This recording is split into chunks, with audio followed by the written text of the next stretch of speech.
O meu pai dizia que na década de 50 diziam que o circo ia acabar. Na década de 70, de 80, de 90 foi dito a mesma coisa.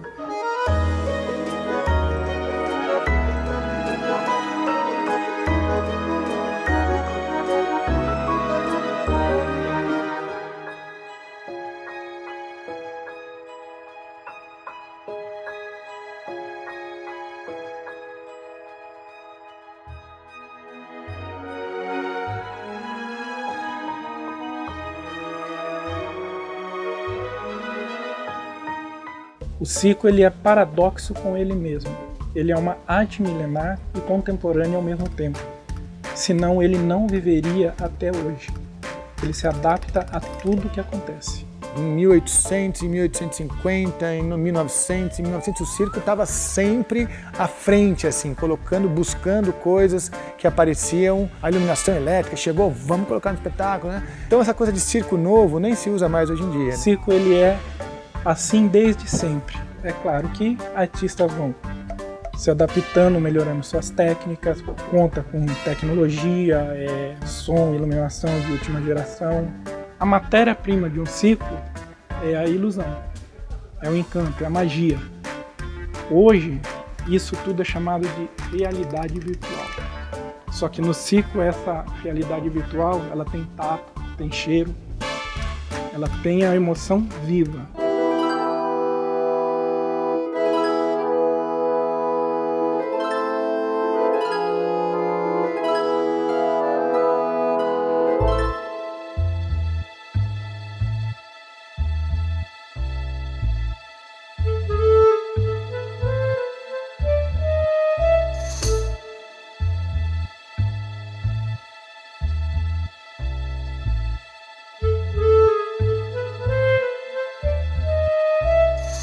A gente está no Brasil desde 1870, uma coisa assim, quando os primeiros circos vieram para o Brasil. Está no imaginário do povo, né? O brasileiro sempre foi ao circo, sempre, sempre, sempre, sempre. Pode ser que essa geração atual não tenha ido muito ao circo. E tem um motivo de vocês irem menos ao circo hoje. Os grandes centros foram ocupando todos os espaços. Não tem mais espaço para montagem de circo.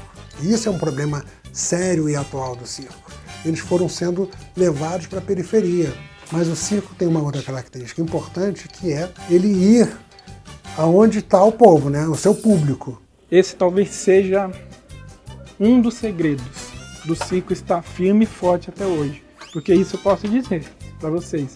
A nossa situação não é boa. O mercado de arte no Brasil é um mercado bastante retraído. É um difícil quanto viver de dança, de teatro, sabe? Nós temos lutado nos últimos 10 anos junto ao Ministério da Cultura para que o circo seja reconhecido como patrimônio cultural brasileiro, imaterialmente e materialmente também, né? Os locais que o circo esteve quando chegou no Brasil, a questão do saber circense.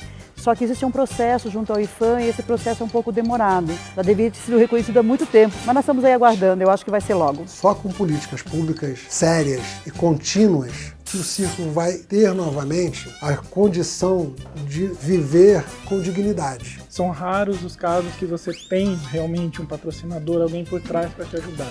O circo depende unicamente, exclusivamente da sua bilheteria. E mesmo assim, todo dia nasce circo e assim, hoje em dia são circos bons. Dificilmente você tem circos que não sejam bons.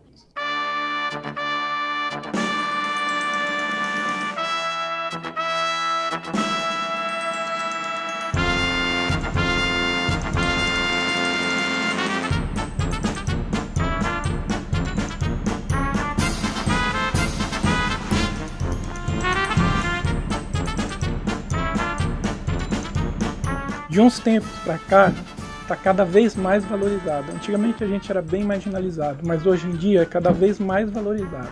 Então o circo, ele nunca teve tão forte no Brasil quanto hoje. O que é novo dessa história toda são as escolas de circo, porque até mais ou menos a década de 70, final da década de 70, pelo menos aqui no Brasil, o circo ele era passado dentro do ambiente profissional. Você queria entrar no circo, ou você casava com uma pessoa do circo, você casava com a bailarina, com o trapezista, com o dono do circo, sei lá, você tinha que entrar no circo, né? Não tinha escola de circo.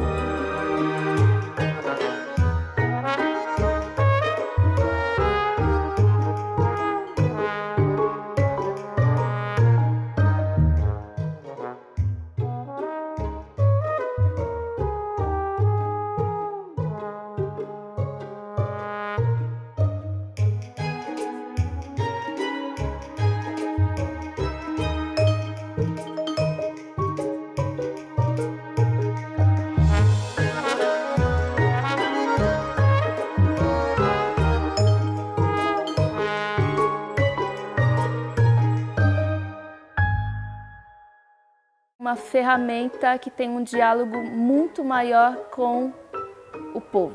Mudou o jeito de eu ver a vida, mudou completamente. Eu quero tentar mudar alguma coisa também na vida de outras pessoas.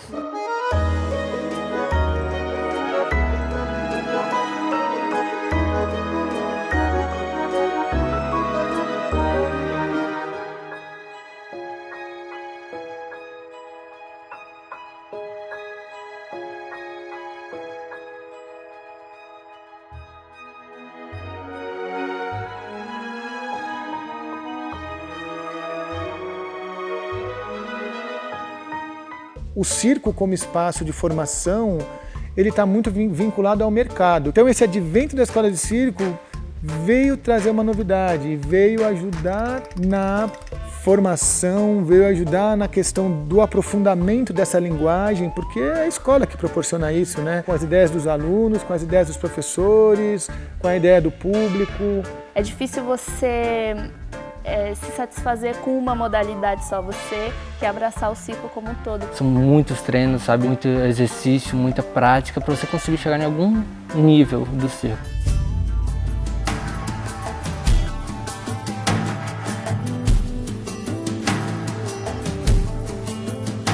Na escola de circo a gente aprende de tudo um pouco. Depois do segundo ano a gente começa a escolher o que a gente quer treinar. 2 a 3 modalidades no máximo e se aperfeiçoa. Tem que ter aquele, não, eu faço isso.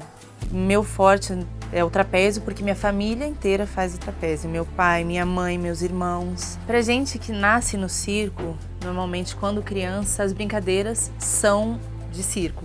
Sempre. É subir no tecido, fazer um salto, uma cambalhota, começa numa cambalhota. Quem nasce de fora, igual aconteceu comigo, eu acho que a gente escolheu o circo para trabalhar, né, como vida. Quem já nasce no circo, já nasceu naquela área, então eu acho que a gente tem que juntar o melhor dos dois. Não tem faculdade de circo no Brasil ainda. Você tem cursos profissionalizantes, alguns, né? Eu não conheço muitos, eu conheço da Escola Nacional de Circo, que realmente está com uma estrutura muito boa. Tem escolas de faculdades de teatro que tem uma matéria de circo. Faculdade de Educação Física tem uma matéria de circo. Então, mostra um pouco essa defasagem da existência de uma escola de circo formalizada, né? Estável, que não fica mudando de lugar, porque aquela coisa, né? Você tinha que entrar no circo, você tinha que mudar de lugar com o circo, senão o circo ia embora e você parava de aprender o que você estava aprendendo, né?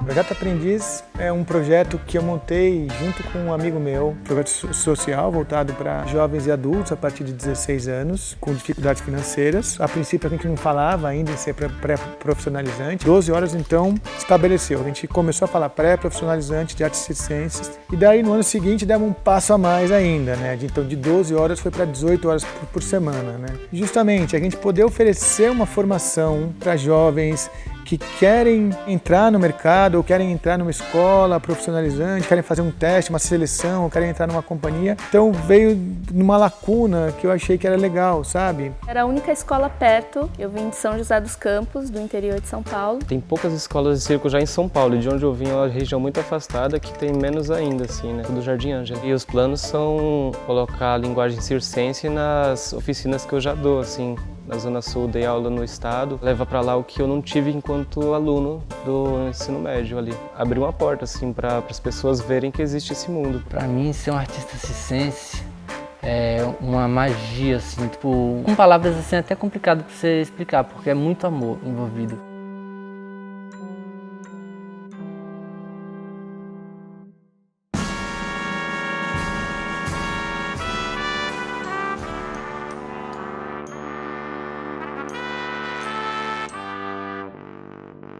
Tudo isso que a gente está aprendendo, todo esse suor, essa técnica toda tem um objetivo de ser colocada no palco, para ser apresentada. O circo é uma arte cênica, né? Tem muita gente que fala, queria pôr minha filha no circo para fazer um esporte. Eu falo, não, mas circo não é esporte. Eu acho que o circo ele difere um pouco de algumas outras artes cênicas, da dança, do teatro, é que o circo naturalmente ele funciona em 3D. Ele joga o outro para cima, ou então sobe um no outro, ou então tem uma corda, o outro sobe, então ele funciona em 3D.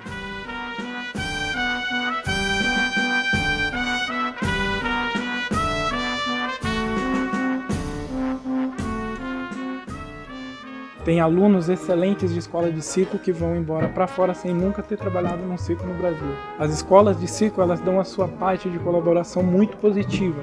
A única coisa ruim que ela tem é isso. O Brasil é uma potência no futebol, mas ainda pede para outros países europeus a mesma coisa do circo. São detalhes que a gente está atrás. O circo, ele é uma das potências no mundo de entretenimento no Brasil.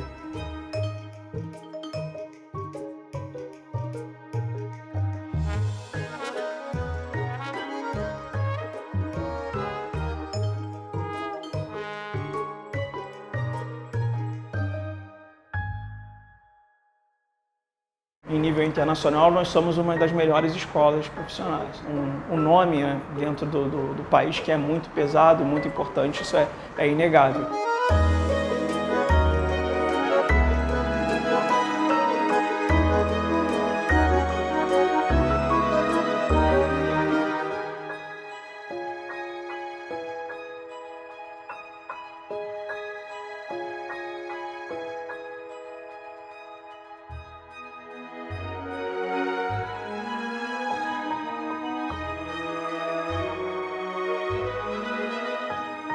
Nós procuramos oferecer uma formação profissional completa. A gente tem em torno de umas 40 disciplinas diferentes de circo que a gente tem capacidade para oferecer para esse artista que procura essa formação circense. Um curso que é em tempo integral, com uma carga horária de 8 horas diárias. E apesar da escola ter a sua existência já há 36 anos, a gente apenas em 2015 conseguiu o reconhecimento do nosso curso do Ministério da Educação do Brasil. Todos os alunos do curso técnico da escola, eles recebem uma bolsa de estudo de R$ 2.500 para que eles possam realizar essa formação em tempo integral sem ter outras preocupações. E nós conseguimos, por meio do nosso programa de bolsas, dar a possibilidade realmente de artistas de todas as regiões do Brasil participarem do curso e estarem aqui conosco. Hoje nós temos alunos de 16 estados diferentes da escola.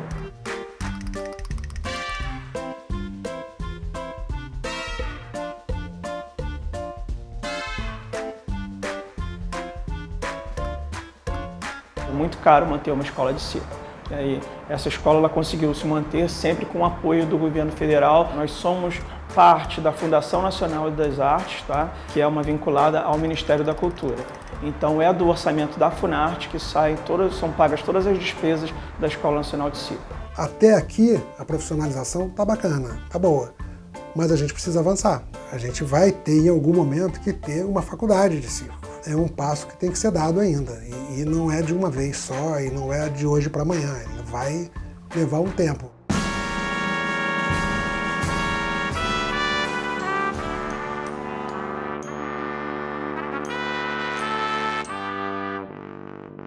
A gente costuma dizer, o circense está sempre na emergência. E por estarem longe, vendendo a sua arte por muito pouco, eles não têm condições de cuidar da sua lona, da sua estrutura, eles não têm condições de renovar o seu espetáculo, eles não têm condições de aprenderem novas técnicas, porque são eles que montam, são eles que desmontam, são eles que dirigem, são eles que participam do espetáculo, são eles que fazem tudo.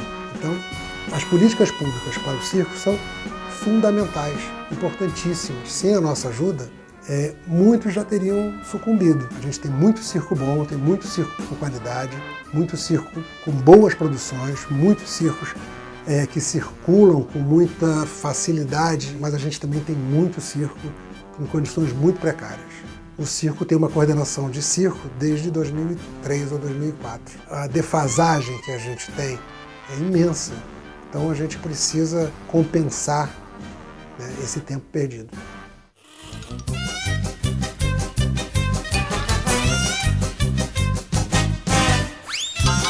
Tem anos que são mais fartos e outros anos que são mais pobres. Varia muito de acordo com o que o país como um todo, né, com o governo federal como um todo, arrecadou. Os editais a gente tem o Carequinha, tem artes cênicas na rua, tem um edital de aquisição de equipamentos de iluminação cênica, enfim, são vários editais. Todos os editais da Funarte, que não são aqueles específicos das linguagens, ou seja, o teatro tem o prêmio Miriam Muniz, a dança tem o prêmio Klaus Viana. Todos esses editais que não são aqueles específicos, o circo foi incluído. Aos poucos a gente foi galgando aqui dentro da própria Funarte essa conquista para o circo.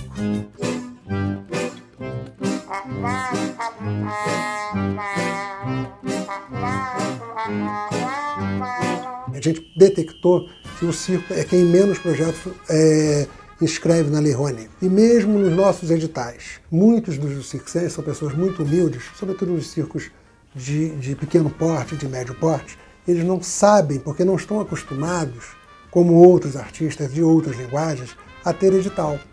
Os editais para o circo no Brasil são recentes, 2005, 2006 para cá. Então eles ainda não se habituaram e não têm facilidade, até pelo seu nível escolar mesmo, né, de redação.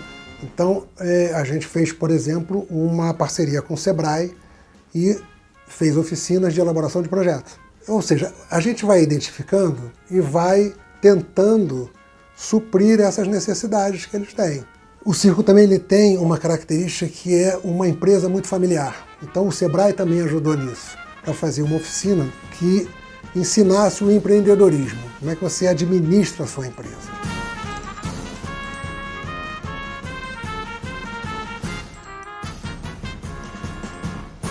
O circo social no Brasil é um fenômeno que é muito forte, muito intenso. Eu tenho aqui na escola hoje diversos alunos que são oriundos desse projeto de circo social, uma segunda etapa que é essa formação profissional para eles. O destino dos egressos da escola é muito variado.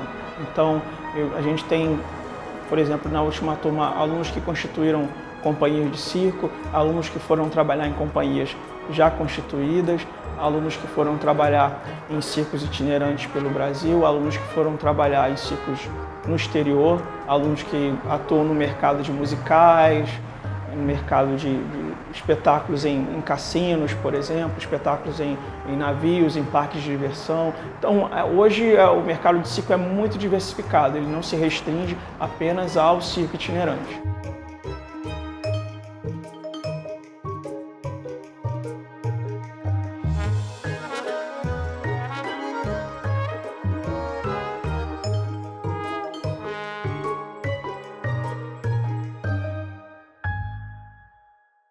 Aqueles 5 minutos ali do número, pra gente, acho que é tudo. É o nosso momento. Artistas brasileiros estão espalhados pelo mundo. Estão cada vez melhor e cada vez mais solicitados.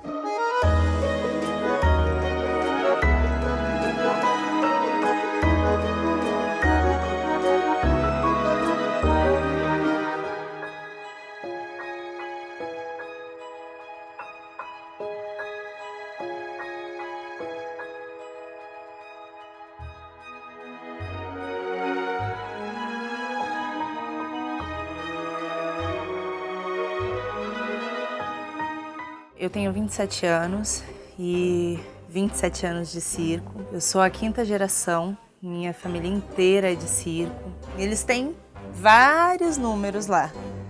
Então, uma hora, precisa disso. Olha os DVDs, não, quero essa. Depois de 2 anos, me ligaram. Eu fiquei 6 anos lá, fiquei bastante, 6 anos no mesmo circo. Pra mim foi ótimo, eu amei trabalhar lá, tudo mais fácil, você consegue tudo mais fácil e eles dão muito valor ao circo lá. O Brasil tá deixando a desejar um pouco isso, sabe? Eu adoro entrar no picadeiro, olhar pra cara de uma criança e ver que tá gostando, sabe? Isso me faz muito bem.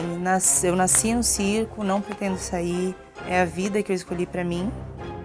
Né? Assim, escolhi entre aspas, porque eu nasci, mas eu tenho a escolha de sair, né? Mas não penso nisso, não. Eu acredito veementemente que aqui no Brasil também eles conseguem a valorização como profissionais. Assim. A gente tem um caminho que é mais difícil, que é menos constituído do que no exterior, mas a gente verifica ao longo dos anos que grandes artistas se formaram no Brasil e atuam no Brasil em diversos segmentos, tá? De uma maneira relevante. Está melhorando, mas ainda é muito difícil o circo aqui no Brasil. Você encontra muitas dificuldades para arrumar emprego. Infelizmente, ainda os salários dos artistas circenses aqui no Brasil não são tão altos. como os de fora. Se você não gostar, você não vai pra frente, você não continua. Não, é muito fácil. Ser artista circense é muito tranquilo. Você nasce um artista circense.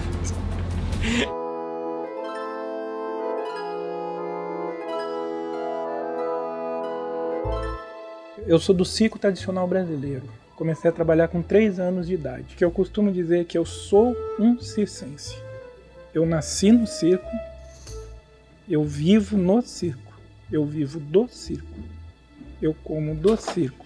O circo, ele é o meu mundo. Ele é um estilo de vida, ele não é só o meu emprego. Os artistas treinam horas e horas por dia para ter um número muito pequeno. Pequeno no sentido de pouco tempo, né? Então você vê artista treinando, sei lá, 8 anos, 8 horas por dia para ter um número de 5 minutos. É uma coisa muito impactante, mas demanda um processo anterior muito longo. Eu acho que a grande dificuldade é essa. Para daí você chegar, apresentar e ter a recompensa e conseguir um retorno. Não só financeiro, mas como pessoa, né? Como artista, você ter isso, acho que esse é o longo processo. A maioria dos meus números são musicais. A música tem tudo a ver com a comédia porque são as quebras, né? Então você tem na música silêncio e a música, né? Tipo, o som e o silêncio. Você tem uma tensão e um relaxamento. E o circo é muito isso. A comédia é isso, você tá indo num sentido e de repente você muda o sentido. E as pessoas não dão risada. Que é uma quebra. O próprio show é isso. Você tem artistas que te tiram o fôlego e te geram estresse. E de repente vem a comicidade que dá um relaxamento. E aí vem o estresse e aí vem o relaxamento. Então é uma coisa que as artes se ligam nesse sentido, né? A música e o circo, ela acaba e a comédia se conectando por isso.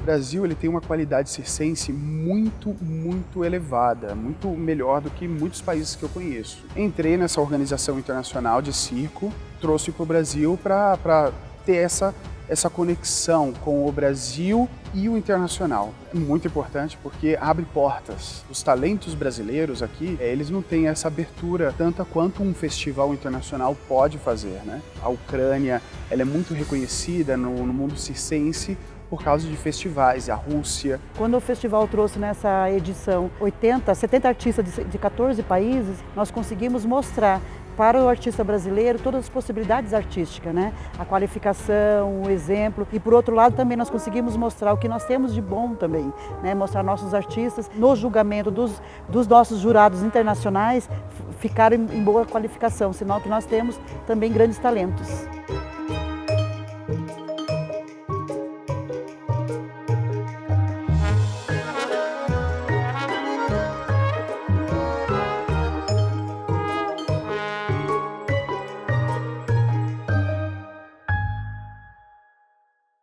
O Grande Circo nos dá uma pitada do realismo mágico mesmo, que é sempre bem-vindo. O circo brasileiro ganha um presente esse ano de 2018.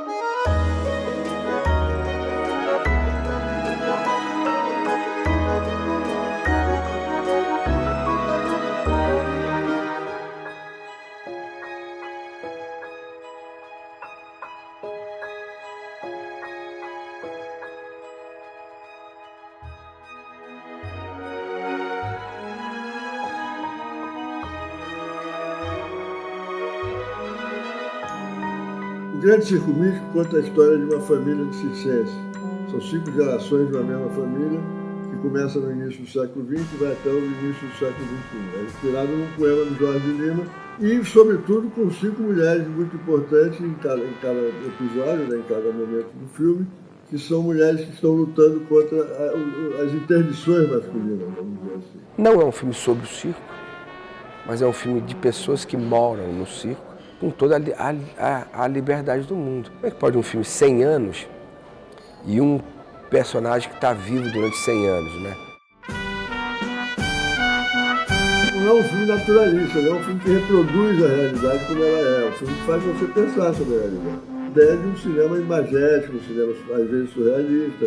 Tem uma realidade completamente mágica, diferente, sabe? Solta, aberta, as possibilidades que tem, entendeu? Uma câmera livre, sabe? Começamos todos da estaca zero, porque a intenção do nosso diretor era produzir esse realismo mágico. Isso não podia estar apenas no seu olho ou na lente da câmera, tinha que estar em cada um de nós.